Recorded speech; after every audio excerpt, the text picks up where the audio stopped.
മന്ത്രി വീണ ജോർജിനെ നിയമസഭാ തെരഞ്ഞെടുപ്പിൽ നിന്നും ഒഴിവാക്കണമെന്ന് ആവശ്യപ്പെട്ട് ഭർത്താവ് ജോർജ് ജോസഫ് പത്തനംതിട്ട CPM ജില്ലാ കമ്മിറ്റിക്ക് കത്ത് നൽകി. കത്ത് സംസ്ഥാന കമ്മിറ്റിക്ക് കൈമാറി വീണ ജോർജ് മത്സരിക്കണമെന്നാണ് ഭൂരിഭാഗം ജില്ലാ കമ്മിറ്റി അംഗങ്ങളുടെയും ആവശ്യം. ആരോഗ്യപരമായ പ്രശ്നങ്ങളുണ്ടെന്ന് ചൂണ്ടിക്കാണിച്ചാണ് വീണ ജോർജിന്റെ ഭർത്താവ് ജോർജ് ജോസഫ് മന്ത്രിയെ മത്സരത്തിൽ നിന്ന് ഒഴിവാക്കണമെന്നാവശ്യപ്പെട്ട് CPIM പത്തനംതിട്ട ജില്ലാ നേതൃത്വത്തെ സമീപിച്ചത്. കേന്ദ്ര കമ്മിറ്റി അംഗം തോമസ് ഐസക് പങ്കെടുത്ത ജില്ലാ കമ്മിറ്റി യോഗം ഈ ആവശ്യം സംസ്ഥാന കമ്മിറ്റിക്ക് വിടുകയായിരുന്നു.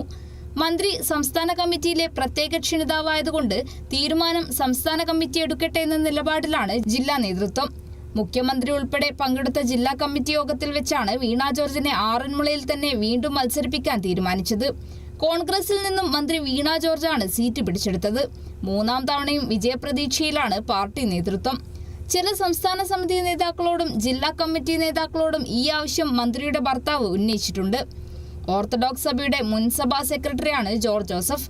2016 പുതുമുഖമായിട്ടാണ് മാധ്യമപ്രവർത്തകയായ വീണ ജോർജിനെ ആറന്മുളയിൽ മത്സരിപ്പിച്ചത്. 2019 പാർട്ടി നിർദ്ദേശപ്രകാരം പാർലമെന്റിലേക്കും വീണ ജോർജ് മത്സരിച്ചെങ്കിലും പരാജയപ്പെട്ടു.